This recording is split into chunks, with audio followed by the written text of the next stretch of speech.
I trust James Gunn and where he wants to take it, and let's see how it plays out. Yeah. So, and with that, I want to welcome everybody to Crashing Game Night. My name is Matt Duro, your host, as always. Tonight, Crashing Game Night with us is one and only Adam Harrington, the voice of Sindri in God of War, Woo! Bartholomew in Supernatural, Yeah. Oh, and an FBI agent in Bosch. Yes. How you doing, Adam? I'm good. Nice to be here. How are you? Doing all right after the last week and the flu ravaging my entire household. oh yeah, that's Oh, rough. no. Yeah. Yeah, that's rough. So, Quarantine zone. yeah, we were quarantined zone. Oof. And ladies and gentlemen, the man who actually decided to show up with a God of War shirt, the beanied one, Gerard Barrera. What is up, all my nerds? You're seeing some excitement tonight. I cannot wait to get into this, Mr. Harrington. Not only am I a fan of your recent work, but I'm also a huge Parks and Rec fan. Oh, I loved your first episode. You were awesome, dude. cool beans. Cool beans. And So then I'm gonna just for you. I'm gonna Yeah. spend this entire interview doing this. It's perfect. It's Awesome. such a great episode. The whole episode. Is he like they're just questioning whether he's the same? I love it. It was so great. and ladies and gentlemen, after a week hiatus, the babyface one, Theo Walski. What is up, everybody? I'm sure everybody would agree that work sucks, apparently, Yes. especially my job. So Yeah. Oh yes. Welcome back, though, sir. thank Happy you. And then, holidays, Got to actually escape for once. guys. And then, ladies and gentlemen, the maitre d' services. Oh. Yeah, that's the last of the culprits. Come on, buddy. The 2-year-old Crashing Game Night.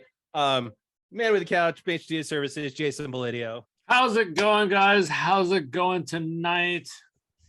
Mr. Adam Harrington, thank you so much for joining us tonight. Thanks for having me. I know Matt forgot to add a little extra line in my name title, but it's Oh, okay. God.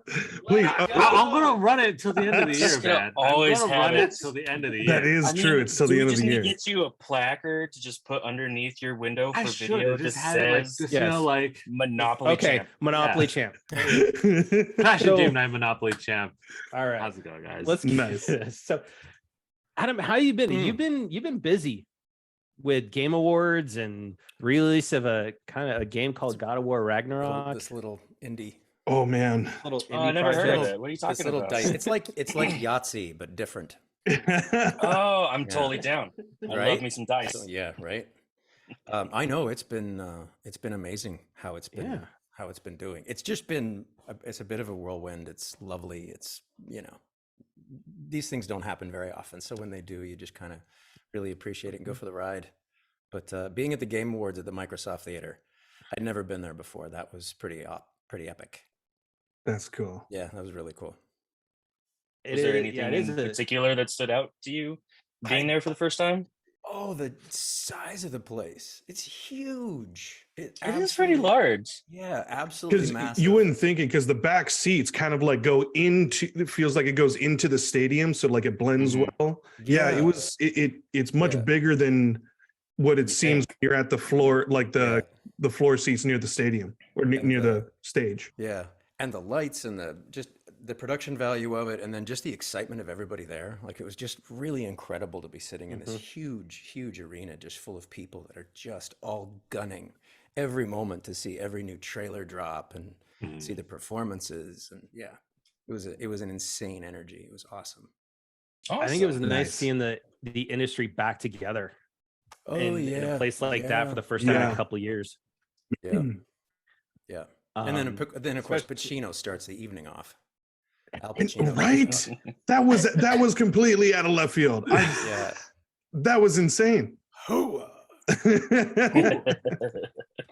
How was it? How was that seeing Al Pacino give the best performance award to a colleague of yours that's been a co-star of yours multiple times, Yeah. Yeah. Christopher Judge?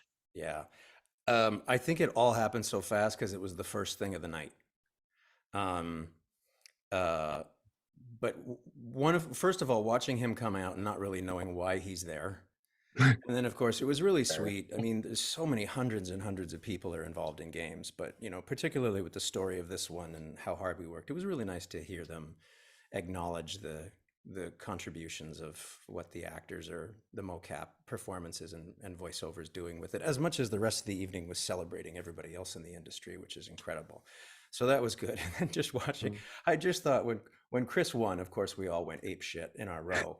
And then I was like, of course, I think I texted him right away. I was like, congratulations. And I'm like, fucking Pacino? Really? That's who you get on top of it? Oh, That's insane. It's amazing. I know, like there were a lot of kind of jokes at like the length of his acceptance speech, but I do have to say, the fact he was including everyone and the crew and everything were like, well, he had the time. Yeah, exactly. But I mean, I totally respect that, and I'm happy he was able to do that, and everyone was able to kind of celebrate in that win. But that's not his longest one. Oh, really? No. What? No way. We had a little thing afterwards, and towards the end of the night, somebody brought it up, and there was some other awards show that he went to. I think he was joking, but he was like 22. No. Yeah, I think he was joking though, but no, it was very sweet. You know what? It was very sweet. He decided to take his time, and they could play up if they wanted to, and he just really wanted to acknowledge everybody because, you know, whatever's ahead, if nothing more is coming, it ended, you know, in a way. I don't know if there's anything more coming, but I think he really just wanted to take the time, and he was such a generous. You know, when you're working on a project, be it a video game or a TV show or a film or whatever it is, the number one on the call sheet is the person that sets the tone. And if that person is petty and spiteful and all that stuff, the whole set, the entire time, it gives everybody else permission to behave the same way. Yep. And it's very frustrating for the crew because they just want to do good and go home. Terrible atmosphere too. Yeah, it sucks. Yeah, he was the complete opposite. That's great. He gave us all, he was just extremely generous and wanted us all to be in there, and it felt amazing to work together. And so it was really nice to see him win. It was really him speaking of everybody. That's who he is. Him trying to give everybody their moment and their kudos and all that stuff. That's who he is. Yeah. What's it for you personally, since you guys go all the way back to Stargate, SG1 together? That's so cool. What was it? What's it like seeing, after knowing him for this many years, actually see him get an award like that, especially for the types of roles he's done over his career? I'm glad he got it, but I'm not surprised. Like, I was, yes, he should. And he should for this, I thought. You know, it's hard to get those types of things when you're doing TV, sci-fi, and all that stuff, which he was great at. And The Dark Knight, but it was just, he just put in a lot of work, but I wasn't surprised. I was just happy. Yeah. I get it. I mean, it's nice to see him do that. And I will say this, when you say he puts in the work and stuff, and for his role, I mean, that was a stacked category to begin with. And it was one of those things when we voted for it, was still one of those hard type things. And at the moment when we were voting, I still hadn't played maybe more than 10 hours of the new game. Now I'm like 50 hours in, and holy smokes. Yeah, dude. How I don't see how him and Sonny got put up against each other for that, because equally I could see Sonny getting it too. Yeah, that's what I was rooting for as well. I was like, man, he was doing so well. Yeah, it brings up a point that everybody's been talking about. I'm a firm believer in best ensemble, because there's just I like that. Let alone best male, best female, or if you want to do best supporting and all that stuff. But it's hard when there's only five spots. Who do you, like in a game like this, like who are you putting up? And then if you do get into best supporting, who are you putting in the best lead category, and who are you putting in best supporting? I would love that idea for the Game Awards. Instead of doing that, just doing best ensemble performance, because when you look at it, even the sum of your parts for each of your roles, right, is still fantastic. And but it's the whole is what makes the game for me right now. And I'm just like, holy crap. You don't want to be the short man on the stick though. They're like, you lost us best ensemble. Everybody else was great. Yeah. So Everyone's Adam, getting the let's award kinda- except you. right. Get off the stage. You- It's like that you kid get that the- got up and started talking about Bill Clinton. You're like, you lost us. That's not Oh yeah. Oh jeez. We were like, what You- is What is this? what is this? Yeah. You're getting the paper mache version of the Yeah. award when we get off. You're grounded. So let's talk a little bit about your career though, up until Okay. because a lot of people know you as Sindri and God of Mhm. War, but Yeah. you've been in quite a bit when you look at your IMDb going back, Yeah, they just can't you kill know, me. I just in keep coming '96. back. But I gotta ask though, my first question is, Okay. how did you go from a master's in marine biology to acting? I still ask myself the same thing. I always loved the water when I was a kid. I loved acting. I grew up in a small town. I grew up in a town that was a steel town, very blue collar. My parents were. It was very important that their kids got education so they could get a good job, and that just meant math or science. So I liked scuba diving, and I was really into that. So of course, it doesn't shock me now that I went into the most romantic possible science. The most romantic of the science is marine biology. But no, I went into that and I kind of liked it, and acting was still in the back of my mind. And then I went through grad school and I got into the workforce and I saw what the reality of that job looked like. And I thought, nope, so now or never. I was 28 and I was living on an island off the coast of Vancouver aquarium, or off of Vancouver, working at an aquarium. And I moved to Vancouver, Canada, and I put my scuba gear away and I got a bartending job, which was really humbling because I thought I knew everything. And just started from scratch. And the first gig I got was Stargate. Wow. Wow. Nice. It's a hell of a first gig. Mhm. Yeah. Maybe I should have gone That's to acting sick. from Looked like bartending a- to acting too. Just a weird alien with a lot of guy liner and a dress. That's what that was. There you go. Yeah. Yeah. But that's where I met Um, Chris. Yeah. Yeah. And I was like, I looked back, I was like, see, I used to watch SG1 back when it was original. And I was like, you were on that? Mm. Now it's gonna make me want to go back and rewatch your episodes. But like I've known Chris Don't Judge do since that. then. It was Just don't like, do that. Yeah. but when we look at your I just took highlights because you've been on so many guest starring shows. It's Yeah. insane. But like when we look at some of my favorites, like Smallville, Mm. which Yeah. And apparently I did 2 of them. Only one I remember. That's fair. but I mean, I love Smallville. You've co-starred with Nathan Fillion Castle. both on Castle, Castle. and the And the Rookie. Rookie. Yeah, and we always. I don't think he remembered me for the first time, but we're both Canadian, so we always get a kick at it. He's a really nice guy to work with, by the way. Really, really nice. Yes. Yeah, amazing to the crew. Keeps it chill. Likes to Really? have a good time. Yeah, Awesome guy. no ego. Super, just there, bang, do it. Yeah. He's one of my heroes, dude. Firefly was like my all-time favorite show. Yeah. I love Castle too. Yeah. That's awesome. Yeah. Sweet. Here. Then you, like we mentioned at the top of the show, you've been in FBI agent Jack Brenner and Bosch. Yes. Yeah. You had Cast role in- fantastic to work with. Lance, who does the John Wick movies as well. Mm. Yep. Incredible guy. Sweet. Titus, amazing. So cool. Intimidatingly cool. Yep. And you were also on a show that my wife and I are currently rewatching again, as in Supernatural, as Bartholomew. Oh, yeah. Boy, he lived and died quick. He did. I also He did, but you know what though?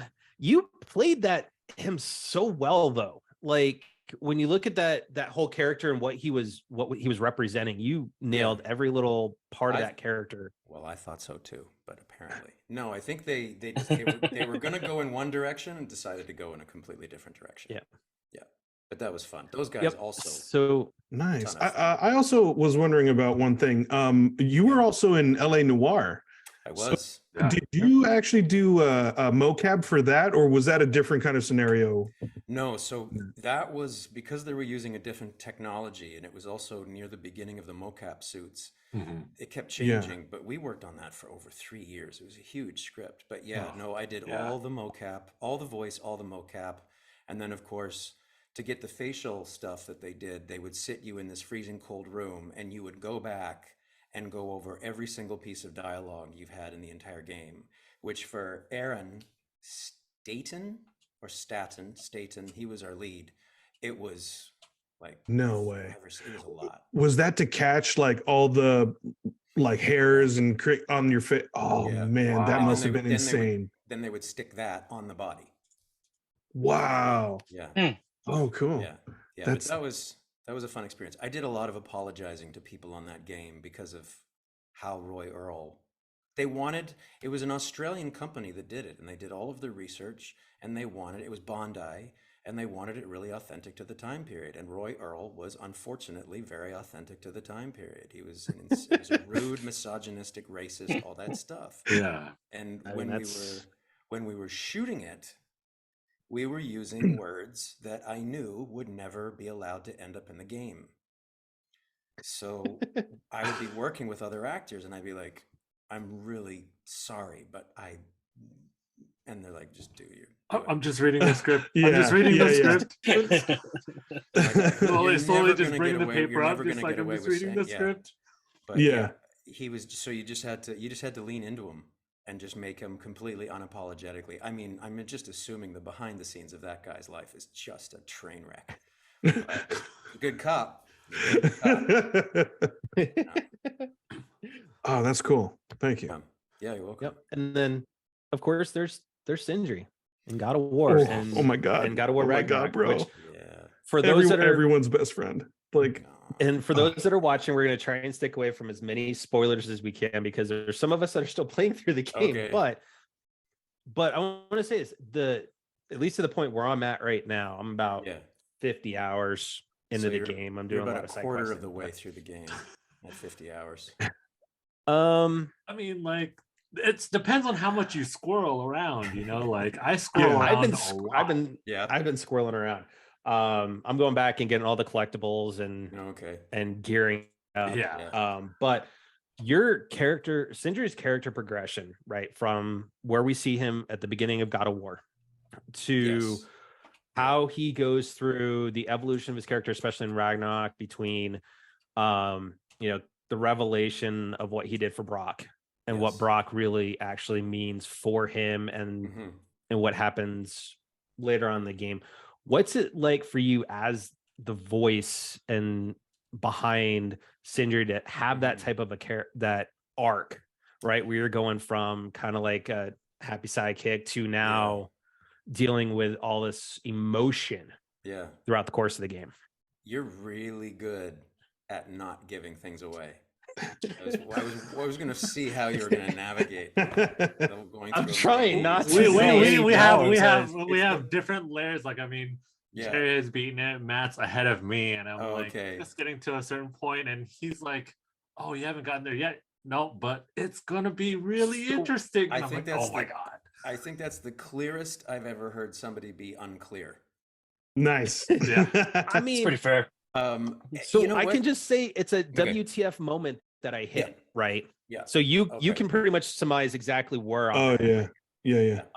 Yeah. And I'm not going to say it, but yeah, what's Yeah. it? But for that type of an arc that's happened Mhm. across, Yeah. the first game and into now a lot of what happens in the second game, what's it like for you as the voice behind Sindri to have that type of an emotional arc? I think, well, you know what, to be honest, if it was to get just technical about it for a sec, if it was just the voice, I don't know that you would get the performances you did get from all the actors in this game. I think the fact that they took the time, they shot them as scenes. So for all of us, it's just like taking on an acting job. You're performing all of the scenes. So everything you see from the cutscenes in the game, we've acted out. They've captured all our body language, our moving, the dots of our faces, just then converted to animation. Of course, they do their thing. They clean it up. Their artistry is amazing. But it was two things right away. I thought, oh my gosh, this is going to be incredible. And oh God, I want to barf. because the arc was so much. And I Right. thought if we don't hit, this is incredible, but if we don't hit it right, we are not getting the best ensemble award. My God, may I say you hit it right. And Thank you, man. as Thank you. someone as No, seriously. as I finished the game, You finished, okay. but I completely finished the game. Okay. You know what I mean? Yeah. Where the All I way have to do is and this. right. The way It's not giving, that's not a spoiler by that's not a spoiler by the way that was left ended. Yeah. When you get to the meow scene, Yeah, And you- exactly. We're making TikToks now.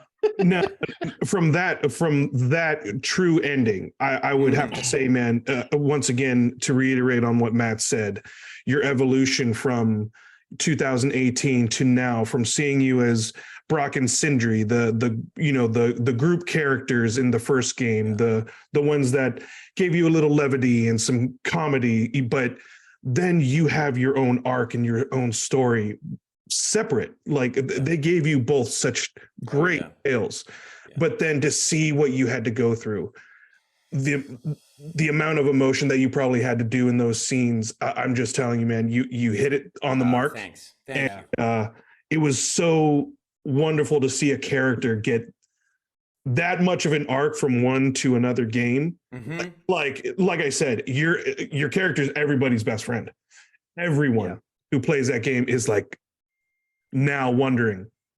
You know what I mean? Mhm.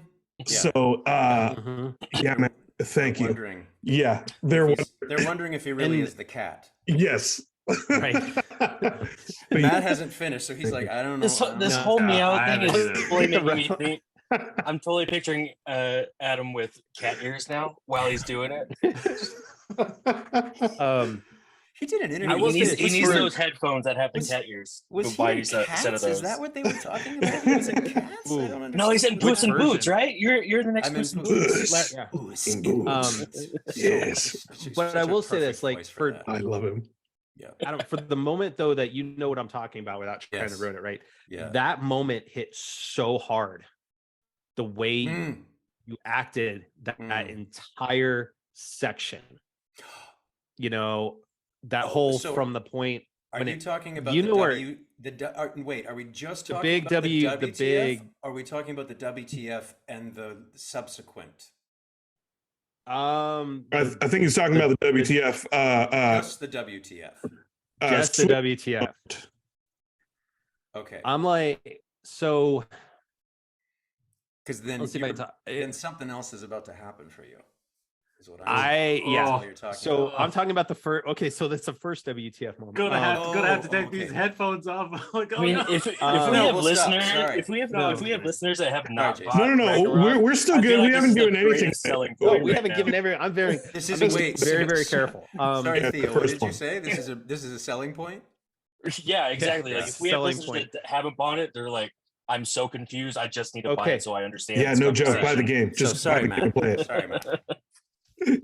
Yeah, it's just you're all chilling around the campfire and the WTF moment hits. Yeah, yeah. Just So the range of emotion that happens in that whole scene and subsequently Okay. right after that. Yeah. I think that was honestly, it felt real. Like I know it's a game and everything, but the way you portrayed the emotions and everything, it just felt real. Like, holy Well, crap. It in those moments it was. I mean, it's every how it makes people feel is because that's how it felt. Mhm. That's the best way to And- describe it. And it's such a I'm so happy that people are responding the way they're responding because it's such beautiful writing. And sometimes you just It is. you just follow the writing. Yeah. And you just bring everything you have to it so that you give, the audience so it's real. So that arc works and it makes sense and you haven't lost them and they're on the journey and they're, then what happens from there and what Sindri does from there also makes sense and the way he changes and, does what he does. I don't want to say anything. Yeah. I will say this. It's like, I wish your dialogue in that in Matt's moment that he's talking about just kind of sums up a lot of what Kratos and Atreus really weren't thinking about on the back end, where like it just hit. I think, like you said, the writing was done so well, and everyone hitting their mark. Yeah, that's that was such a selling point. But it was that piece of, I think piece of dialogue of that he was telling to the both of them. It was just man. And I think so many powerful scenes where it felt like a movie. Like it was so great. And we treated it as such. We really did. But again, the story was so strong. But thank you. I just knew I had to. This needs to work. Needs to work. And everything up to that point and to that writing, and we got to give credit to the writers on this one. Especially, you've got Alana Pierce joining them as well on the writing side, and it's just the dialogue, right? The emotional journey for Freya and Sindri and Kratos and Atreus, like everybody all has their own arc within this game, and it was perfectly woven together. Yeah. So far. And to me now, if I could go back and vote a couple of weeks ago with the information I know now, absolutely God of War would be my game of the year. Yeah. Right now because of the story. Wow. It's a little late for that now, isn't it? Hey, we still have the golden joystick. I didn't vote for Elden Ring. It's all great. It's all great for you to say that now. Yeah. Hey, it was always game of the year to me. The moment it was announced, I was ready. But it's a different style. There's a different style to it, and I just think when you're getting in types of stuff, it's like, do you give the award to the painting of the banana, or do you give the award to the bronze sculpture of the baby? Like, just because it starts to get so different, then you're like, you know what, everybody gets nominated, and then you all fight to the death. But everybody gets nominated. Yeah. So with that, I do gotta ask you, what got you into being a teacher? Oh, I've always kind of done it. I'd always kind of, I was it just starts with, I was camp counselor. And then when I'm in college, of course, when I was in grad school, I had to be a TA. And then as far as acting, I don't learn complicated stuff easily. I got to break it down into really simple stuff that I can really, really, truly understand. And so that's kind of how I always approached acting. And I made a lot of mistakes. So I kind of that's what kind of drew me to teaching a bit, was just to be like, hey, don't do this, break it down. But honest to God, man, I don't know where it comes from. I can be driving to teach one night, and I can have all my own crap going on in my head. And then I'll be like, I don't know how I'm going to pull it together to teach tonight. And then something clicks and 4 hours goes by. And then it's back to my own life. Well, it's more like, it brings you a bit more zen. The moment you step into it, you just, you kind of go. I've always admired really good teachers. I love it. I love helping. I love watching people have that aha moment for their own lives, be it in their personal life or their professional life. I love looking at somebody and saying, just go be huge in the world. Just go be big. And you can see them, like, depending on what their childhood was like, they're kind of like, really? And I'm like, oh, fuck, yeah. Be big and small and huge and tiny and beautiful and ugly and angry and sad and happy and scared, and be all of it. Just be massive. Go do it. Why not? Is there a lesson or a piece of advice that you received from a teacher that's stuck with you all throughout your careers? Oh, good one. Oh, that's such a that was a good question. That is such a good question. Is there a piece of advice? Nobody can be you better than you. Nice. Fair enough. That's a good one. I like that. Nobody can outcompete you as you. But if you try to be somebody else, there's going to be somebody better. Yeah, that's nice. I like that. I like that. How about yourself? Through your years as a teacher, have you received any great pride moments that you've received from thanks of your students? Every week. every week I'm watching people do incredibly amazing work. And I don't have a sense of pride for, oh, I did that or anything like that. I just have such a sense of pride in being able to watch them and see Nice. the happiness on their face. That's awesome. And you know, there's sometimes if I've worked with somebody and they've booked something they've been wanting to, there's some pride in that to think, you know, maybe I had a little part in their getting them to go after their dreams or do their thing in this really wacky competitive thing. But yeah. I like the fact that they've taken the time out to thank you. Like you go look at your website, right? And it's just some of the testimonials, right? And I look at, Gabrielle Gutierrez, Yeah. And she was literally, I read, and it stuck with me when I was kind of looking at the comments and stuff, is that she literally said she was lost. And you helped give her direction again. As weird as it would say to, hey, you need direction again. And that I think speaks volumes, kind of like you were just talking about. Is like, hey, you take pride in just helping them. Yeah.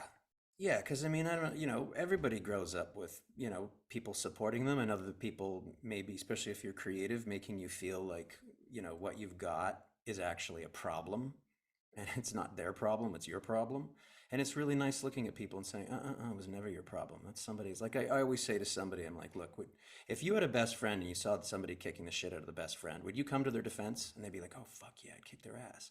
And I'm like, then if your own brain is doing that to you, then that's not you. Because if you would let somebody get their ass kicked, then you're that person. But if you would go to defense for anybody, if you're not going to defense for yourself, it's because somebody's taught you that and you got that wiring in your head, that recording. So it's not really you. And it's so beautiful to see people clue into that and realize that, oh my God, that whole negative bullshit in my head that's not me talking to me. That's something I was told at some point or something I was led to believe by a parent, a teacher, whatever. And it's nice to see somebody kind of, so it's nice to help people out in that way. And, some people you help out and some people I'm not the right person for them, and that's cool. And yeah, but I do enjoy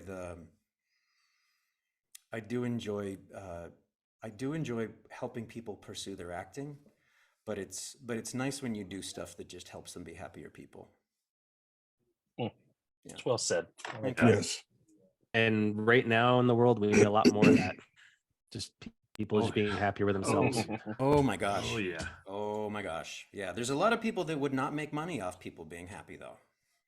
They make money off people being miserable and scared. That is true in a lot of arenas. Yeah. You can't really sell a lot by making people happy, but you can sell a lot when they're scared. That is very true. That's very true. That's true. Now that I've said that, I hear the helicopters over my house. Well, that's the paparazzi. Don't worry about that. No. So yeah, really. Adam, when you look at those that are kind of looking to get into acting for the first time, or they decide they want to get into voice acting. Oh, okay. Like you said, hey, the piece of advice you've had is that nobody can be better than you. Yeah. But what kind of advice can you give somebody that's actually looking to get into the business for the first time? Well, if they live in a city that has a voiceover industry in it, it's different now with Zoom. If there's voiceover agents and all that stuff, if there's voiceover classes, I didn't come to it naturally. I had to learn kind of how to do it more than acting came more naturally. I would go that route. There's and then it's not voiceover, but a lot of times film schools. If you're in a town that has a film school, they might need voiceovers for their student films, and they're not going to pay anything, but you can audition for it. It gives you a chance to get some tape for free. You can practice making your own stuff. The internet has all kinds of people doing voiceover tutorials now, and you can do master classes and all that stuff. There's a lot of resources, but it takes work. Anything you're talking about. It's a great question, Matt, but anything you do just takes work. And if you want to go after it, you got to work. Oh, one piece of advice. I know one guy that ended up doing, I forget, was it Leno or something? He ended up doing the voices for Leno. He said, listen, just listen to everything. Start listening to commercials. Mimic how they're doing it. Start watching TV shows and mimic the lead in. If you're watching video games, try to mimic how they're talking and the way they make it sound. Because sometimes it's different than if you watch something, you know, like we all have the favorite lines from movies. And we all have the way Yes. they're going to be said. But often if you go back and listen to the performance, it's not the same way. But the emotional effect of it has been different. Like I get even that. I'll be back. The first time he said that, I think it's really flat. I'll be Oh, back. Yeah. Yeah. He's not Because it's saying supposed to it- be super robotic and everything. Yeah, he's not saying it like it's his big line. No, everyone does emphasize it. That is so true. Yeah. Because it's how it hit you. So sometimes it's important to go back and really, you know, learn how they're actually doing it versus what you're hearing. But I am never gonna watch that the same way ever again now. Because now that you mention it, it's like it was when you think back of it. It just Oh, dude, watch the scene of Get to the Chopper. It's totally the same thing. Totally embellished. yeah. But it's so great. Come on, bully, go on. Even is yippee-ki-yay? I'm swearing. I'm Oh, allowed to yeah. oh, okay. absolutely. You're Yeah. good. Oh, Yeah, yeah, go that's for it. Yippee-ki-yay, motherfucker. Yep. Oh, yeah. I don't know. But he says it different ways in both movies, though. And I was listening to a director's commentary or something, and they were they knew they wanted to have a line. They knew they wanted that line in the movie somewhere as a catchphrase. So he did it in a bunch of different scenes. Like he would tag the scene with that line. Oh no. And then they Know figured out where, of course, which was very smart because they need to figure out in the structure of the film where it sits, where it works, where it's not hitting the audience over the head and all that stuff. But yeah, I thought that was neat. They were trying to. That's funny. I did not know that. Yeah. Yeah. So that would be my advice. It's just start scouring. But if you're not living somewhere close to a big center or something like that, start listening to stuff. Use the internet; it's a great resource now.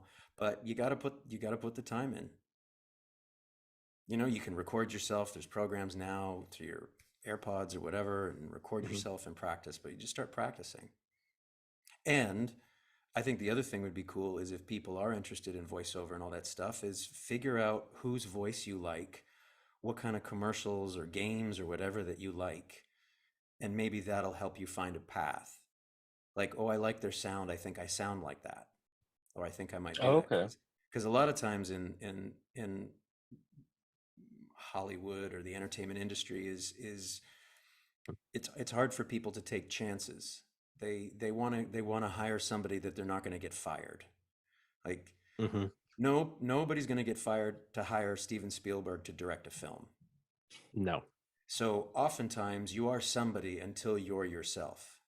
So if somebody's wanting to get into voiceover or all that stuff, is who am I listening to? Who do I like? Where do I think I would fit?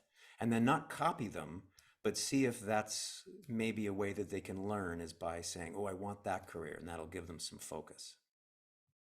Okay. All right. That's my 20-minute answer to your question. And I love it. Part 2. So do you prefer doing the camera, acting in front of the camera, or do you prefer doing the mocap and the voiceover work now you've done both? I think I enjoy them, but they're different beasts. I think mocap is more like you use your imagination more because you're in the middle of this big volume. You're holding a hammer that's a piece of plastic PVC piping. They've tied a big, huge piece of masking tape to make the end of it, and that's the weapon you're wielding. Or, anything that involves height or something like that. You're not moving. Or you'll walk up 3 stairs and then they'll rejigger it and you'll walk up the same 3 stairs again. You get in a car that's just like a kid's go-kart, and it's just pure imagination and committing to it. Even even with God of War, there was more people on set than the first one. There was more people involved because the first one had done so well. But even with that, it was much more like play. and you're shooting the entire scene once because of that single camera concept that they used. So you go right from beginning to end. So it's kind of like doing this weird play, but also like a kid where you're like, you go over there and I'm going to shoot you with my hockey stick. There you go. It's like, yeah, you get him. Because you feel more immersed when you're actually on set in costume. You have the props, all that. You have more of a sense of the world around you. But Yeah, that's a great point, because there's less imagination. You can actually feel and react to stuff. Do you feel like it strengthens your technique or strengthens you as an actor to do mocap like that? Because I would think, like you said, and I've seen some of those rooms where it's your box right there. Okay, that's your stool. There's a little pot here. And go.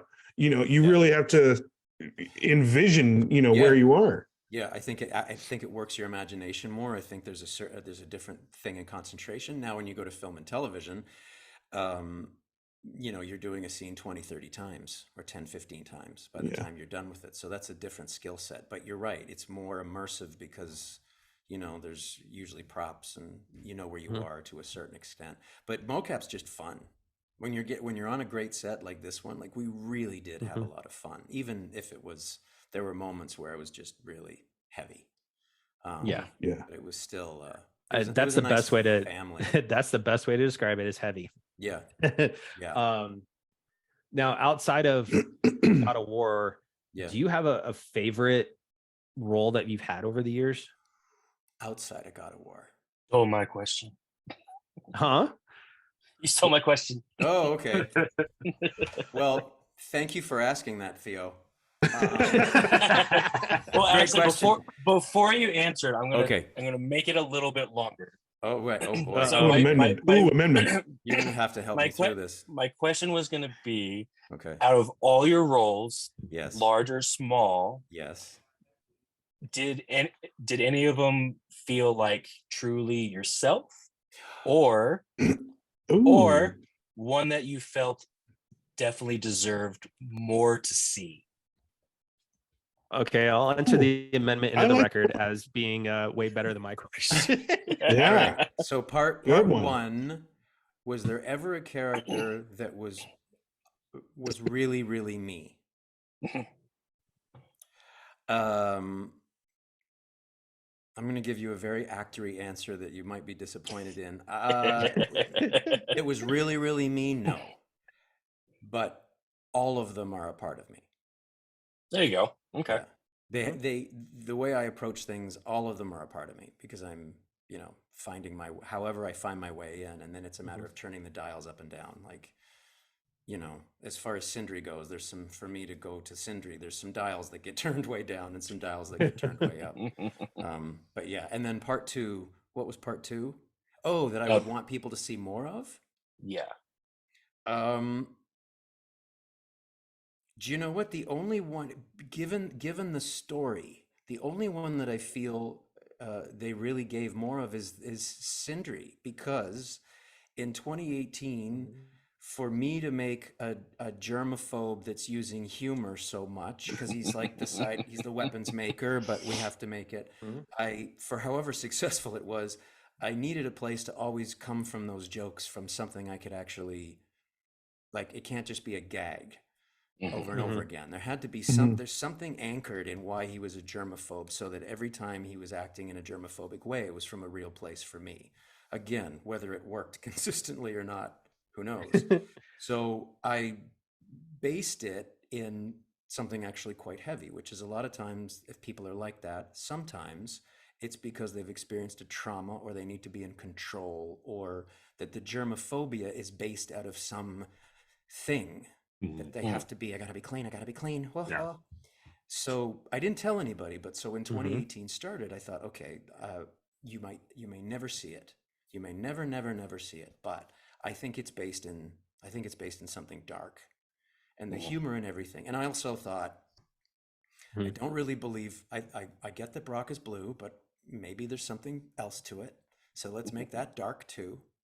And something's happened to him, so that no matter what happened in the game, I had a place where I could play the humor and the deflection from, and even if it's oh, is that dried blood? Like all that stuff there's something Okay. underneath that. There's something underneath that. So, but And that became such an important characteristic because especially with your evolution to Ragnarok. Oh my God. So that's such a great way to look to think Yeah, about it but because it's like outside the box, but really motivates the emotion. Never said anything, which to answer your question, yes, if they hadn't have done this for this game, I never would have thought it because what the writers came up like it was extraordinary. It's just extraordinary character story. It is. I necessarily wouldn't have come up with, but I thought it was so beautiful considering what I had been lucky enough to tap into for the first one. Which this is the cool thing, which makes everybody have to realize that the Sindri they meet at the beginning of 2018 is already somebody who's been affected by something heavy. So as far as the, Sindri changes so much, I'm like, well, yeah, but we don't know what Sindri was like before 2018.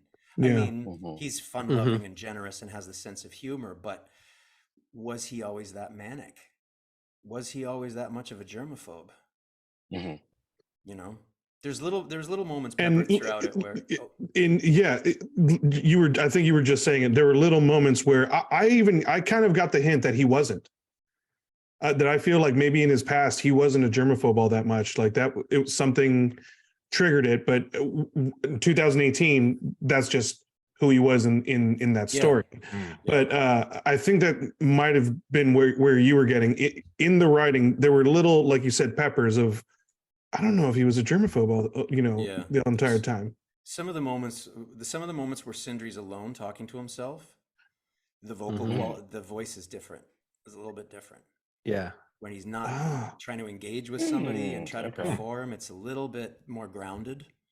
Now, I'm not saying he's not a germaphobe because, who knows? I'm not saying he's not any of those things, but you have to remember we've always met him where we've met him at Now, maybe he was a bit of a clean freak, but I think you're onto something, Gerard, so I think you should write it. Oh, I like that. And you know what? I would like to do maybe like a 2-story of maybe where you went at the true end of Ragnarok, because that I'm also interested in too. Because I can't. I was about to say something. Oh no.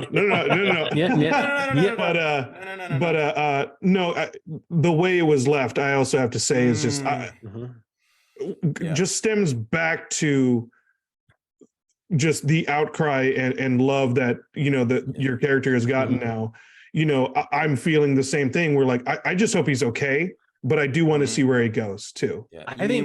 You mean when he walked off with the candy floss on the unicorn with the kitten, with the cat, with the kitten, with the cat. I'm so glad we've all had a happy ending. Yes. I will say this, like, to me so far, like in Ragnarok, I think that Sindri's story to me, up until the point that I'm at in the game right now, even throughout all the dialogue, right? And there's been a lot of it, and I love some of his banter even to himself, right? When he's talking to himself, I think his is kind of like the most tragic for everything that happens to him and what he actually has to kind of come to truths with. Kind of like similar to where, in the first one, I thought Freya's story was probably the most tragic because of but her tragedy didn't end either. I think the whole underlying tone with your characters are like just all insane. Of you. Yeah. So one thing I do got to ask you when we're talking at characters and past and stuff, this is something we've been starting to ask all of our actors and voice actors we've had on the podcast is there one dream role you would love to play, whether it is in front of the camera or voiceover?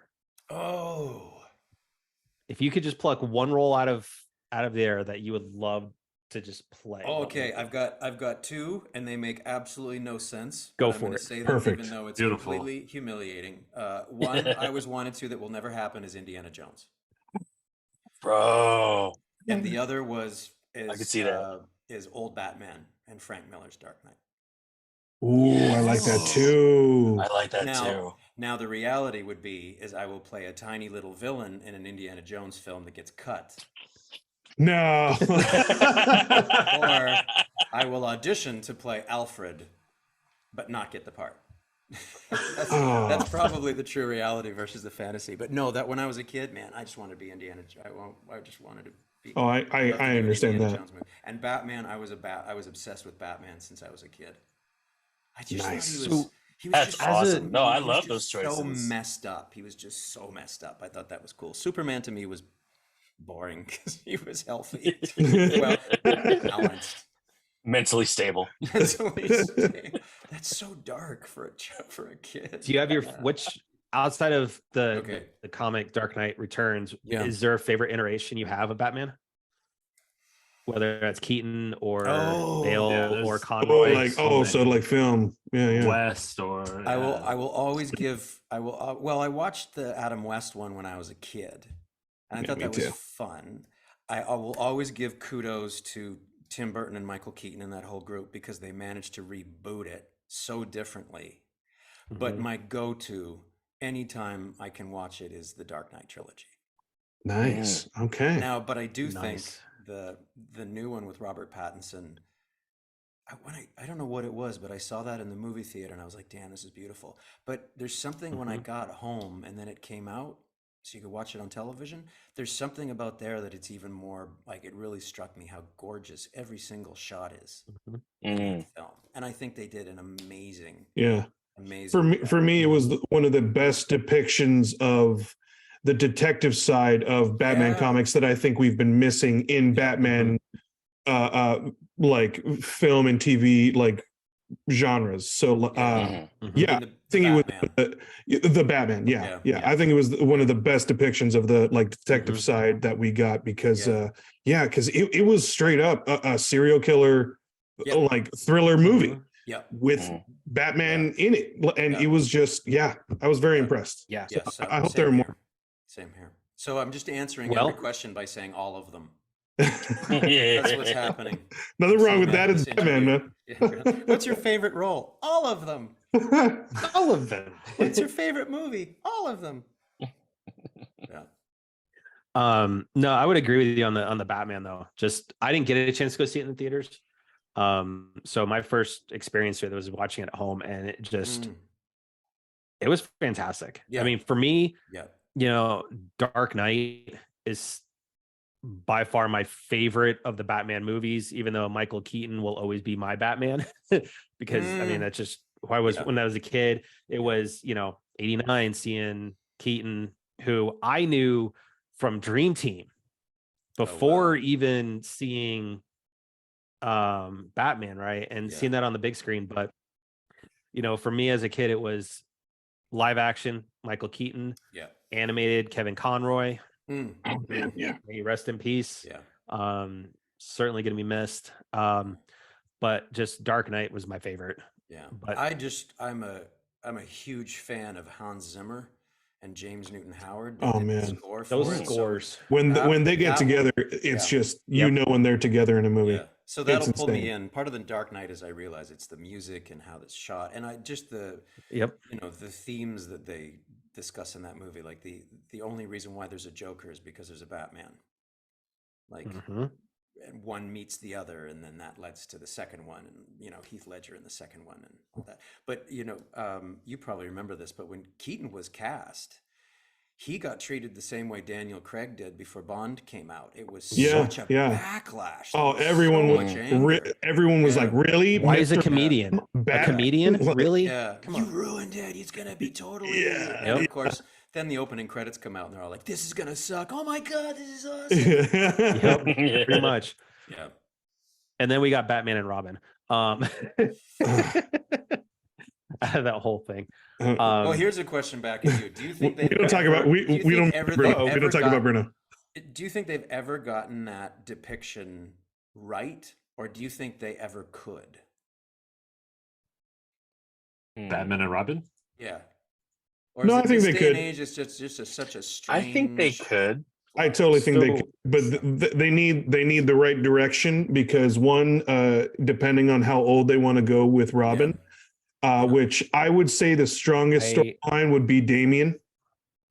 I would go with Damien too. I don't think they could do Grayson, Dick Grayson. I think that's past and gone. I don't think they could recover. Grayson, If- Grayson would need to, like, if it's going with the Pattinson storyline, Grayson would need to come in as a separate character. Yeah. But like I said, I still think Nightwing could, like, Dick Grayson could work. It just depends on how the direction that they go with the. I the think movies. if Christopher Nolan had decided that he was only going to do a trilogy, I would have loved to have seen where they were going to go at the end of Dark Knight Rises. Yeah. With Joseph Gordon-Levitt. Yeah. Because that would have pretty been much interesting was, too. That would have been great. The final 10 minutes of that film, Yeah. Oh yeah. with just the music and what you find out, and then Alfred and the look across and realizing he recognized the pearls, and them saying the pearls are missing, and then him walking through. Oh yeah. Yeah. Yeah. I as far as going back to Batman and Robin as the actual movie, I think that was so far off base. Yeah, it was kind of rooted a little in comics because he was, a Rackback family and stuff, but just the whole movie itself was not Can't be great. saved. I still think there's room for Dick Grayson or the Damien, just Robin in general. I think I would still needs a great debut. And I would there's love to room see him for almost it. in think- Pattinson. I almost, yeah, I think in Pattinson's, but I think for Pattinson's possible I don't think trilogy, I think Jason Todd for Robin. I don't think they would do it in the I Pattinson. think to be quite honest. Jason Todd's Robin would be a better fit, especially since he's darker, he's more intense, and that's what we're kind of seeing with Pattinson's view a little bit. So I think that arc that would Robin be a might great little bit setup for his death too. Red Hood. Yeah, With Red Hood, but Ooh, maybe they start out, they end up kind of working together, but they hate each other at first. yeah. yeah. I actually think going back to the 1960s series, because it was so campy, it worked. It did. Oh It yeah. really did. So But campy. that's the thing. I think it depends on the tone because like the Pattinson, I think has to be a certain storyline because they obviously they've made it in such a real world like scenario. Yeah. As opposed to like, well, I mean, even the Bales, like I would be the same thing, like more real world. It would be depending on how it's shot. I feel. Yeah. That would be really cool though, because of any of them, you could see some concept of the idea of Robin working in the world of the Batman. It's unfortunate because we just haven't had a great debut or like a a worthwhile. Did you see Tim Drake? Did I see Tim Drake? No, I'm saying, could you see Tim Drake being in the Pattinson universe? Because we said Jason Todd. I don't know the specifics of the Batman world enough to know who you're talking. Who's Tim Drake? So Tim Drake would have been he's what, the third one? I think the Jerry? third Robin. Yeah. He's Because it went Jason Dick Todd. Grayson, Jason Todd, Tim Drake. Then you had Damien. the Oh, girl, okay. and then Damien. All right. Mhm. Tim Drake was more, I thought, more of like the kind of arrogant side. That's kind of the way I took Tim Drake a little bit more arrogant. And I could see Tim Drake being that counterbalance to Pattinson's, right? Just that arrogant type of Robin that wouldn't be too bad of a suggestion too, because technically out of the Robins, Drake is the best detective. Yeah. So they Next would kinda be- to Grayson. That's true. Yeah. So that would create a good like competitive kind of thing, and then you like partner up. But So- yeah, it depends. Yeah. So basically, we're talking good cop, bad cop, oil and water. Yeah. Beverly Yeah. Hills Cop. Pretty much. Yeah. Lethal Weapon. Which was just confirmed, getting another one. Oh, Lethal Weapon? Yeah, do it as a TV series recently. It yeah. was a TV series. First And it was season, awful. really good. It was, The first season was good. All right. until they got rid of that actor from the first season. Yes. Yeah, that's pretty much. Because he was just straight up crazy, but he was fantastic. But yes, Been too old for it, man. it was nothing. All right. Too old So for this Adam, shit. Yes, sir. So- before we let you go, because it's already been an hour. I just Oh, looked up and really? I'm like, Oh, wow. my gosh! It's in and feel- out. This is so strange. know? This is a Tuesday, but I feel like it feels like Christmas Eve or like a Friday night or something like that. Oh, I thank would- you. I Yeah. would That's really- game night, man. You know, you That's just game have fun night, at game yeah. night. I know. I feel like I should have gotten I should have brought out chips and salsa or something like that. We can just hang. Next time. We'll just, next you know time. what we should do? We should all just put the Batman on at the exact same moment and Yes. just put the lights down and watch it. Oh, I like that. Just I a like that. The entire show is just a commentary of us watching the Batman There you go. until I'm like, And then I'm right behind you. yeah.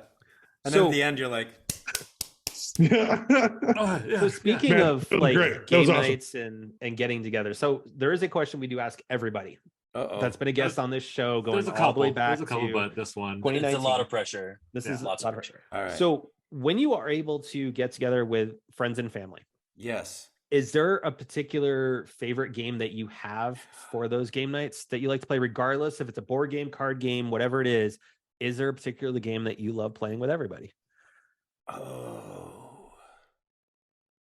Well, I'll just say the most recent experience. I just got to spend time with my godson, and I didn't realize there's a game called Snap. Oh, where you- Do you know this one? is it Marvel Snap? No. You take a Okay. deck of cards, you split it Mhm. into two, and then you flip the cards over. But you do it both at the same time. And when you have the same Okay. amount of card come up, you yell snap and slam your hand down on top of the cards, and then you get to take We- them. Oh, isn't that I knew war? that as war. No, Yeah, that no, was no, war no. when I Oh, was no, a that's not kid. war. It's like No, like speed uh, kind of. kind of. Oh. Its name's something else. Oh. I'm blanking on it. Totally played that as a kid too, but I didn't know it was Snap Yeah. because it was. But Okay. it's the one I know that it's not a complete answer, but yeah, that's the one Mhm. that's come to mind. Because Hey. it was always like you're nothing trying to wrong go with it at like all. as fast as possible too. Yeah, yeah. So I mean, to there's- screw somebody up, Oh, because if you okay. laid it down Yeah. before somebody called Snap, you just kept going. Ooh. and then you get and then the PTSD starts to happen. I just Until wanna you start give a- bringing in screaming forks at you and all the stabbing time. people in the Yeah. hands. That's a I want to I do this. I'm this kind of person. I'm gonna flip it right back to you guys. Have you all answered this question? Oh yeah. Oh, yeah. Okay. Oh, yeah. So I want to know. Oh yeah. What are yours?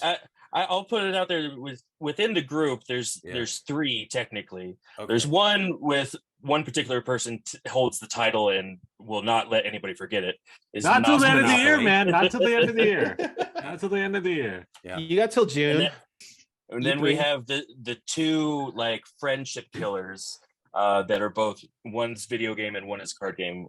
The card game is Munchkin, Okay. and usually we're teaming up against Matt, so where that he doesn't manipulate us in order to help him win. Or which we call Matt's house the dojo of, which is Mario Kart. God, oh my God, I don't want to talk about Yeah. Jerry has PTSD on that one. Uh-oh. Uh-oh. I have permanent PTSD because my wife absolutely obliterates me at Mario Kart, I hate that game. and there's only like two courses that I can beat her on. We don't need to name the. One, Both, but- need both to are name- Rainbow Road. I don't want. Oh God, No, that's triggering. That's triggering. Neo Bowser. Neo Bowser is my course. But no, to his point, Munchkin, it is I get teamed up on all the time. Like we had a couple weekends ago, Dio was over at my place. Buddy of ours was over, and we were all playing. I'm just minding my own business, doing my thing, and then all of a sudden they start just piling on. Yep. And they try to destroy me as much as possible. Have you ever played because- Munchkin or heard of it?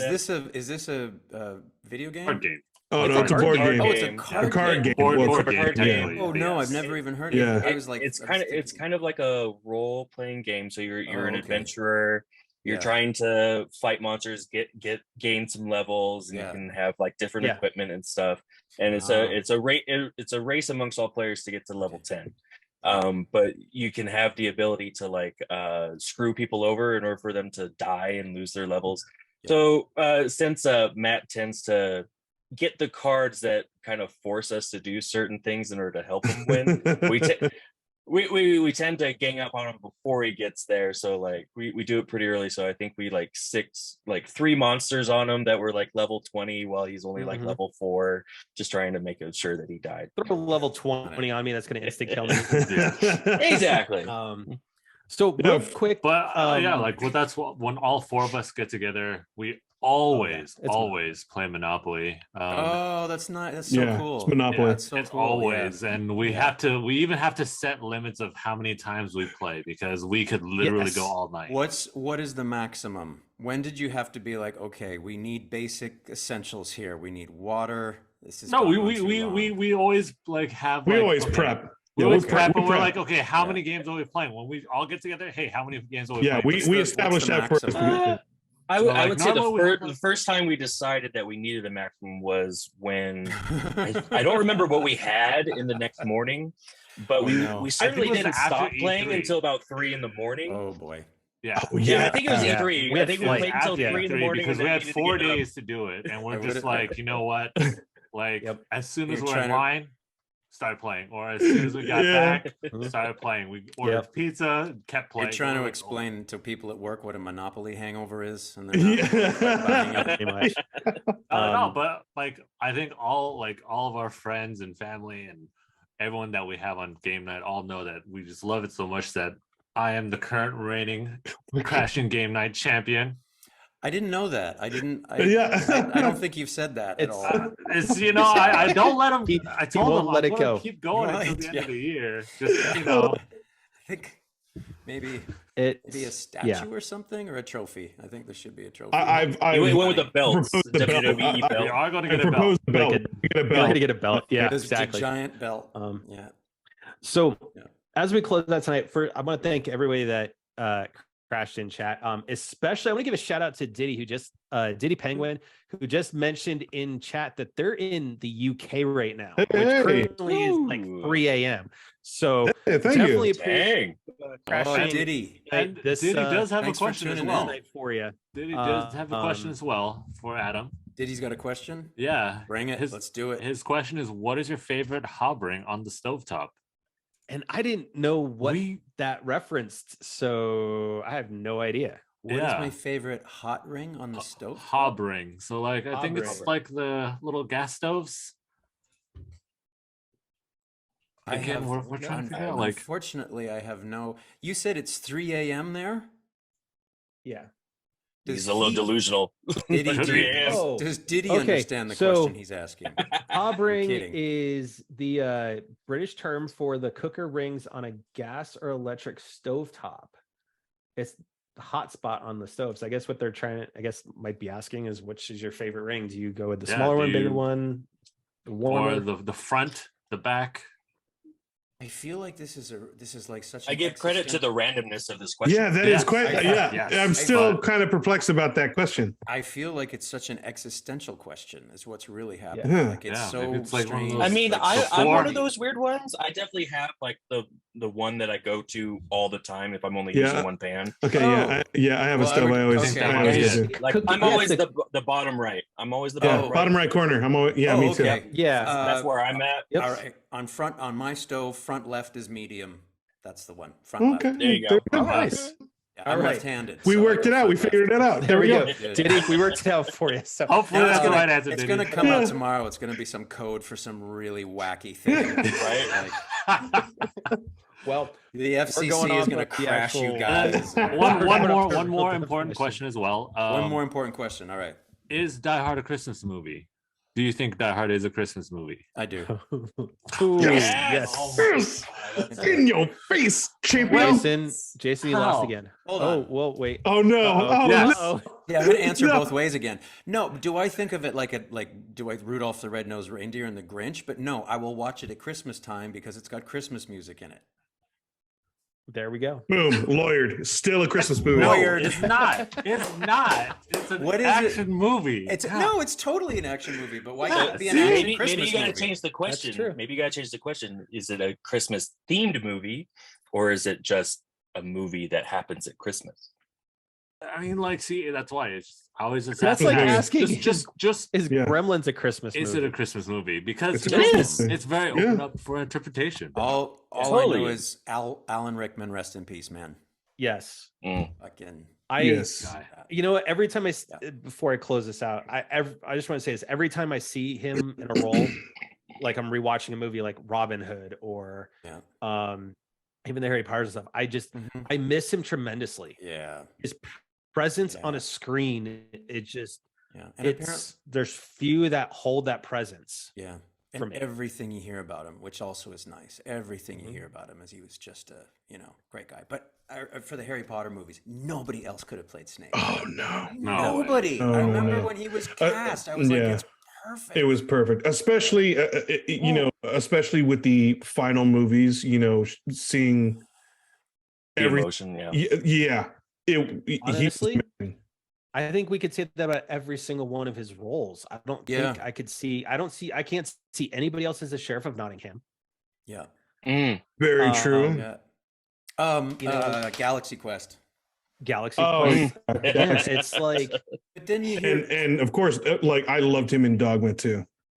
yeah. Oh yeah. Yeah. But then you hear stories So- like the kid that played the guy in Galaxy Quest that he says the phrase to, who's actually dying in the thing. Yeah. Oh You hear yeah. stories about Alan Rickman coming from New York to see his play, and he was sick Oh, at the that's time, and he'd cool. made an excuse. He's like, "Oh, I just Yep. had a little thing going on," but he was ill. But he like all the ways he had kept in touch with these people, and flown all over the place, and just huge heart. Yep. It's nice Yeah. when you hear, yeah. But yeah, anyway, Die Hard, Christmas movie.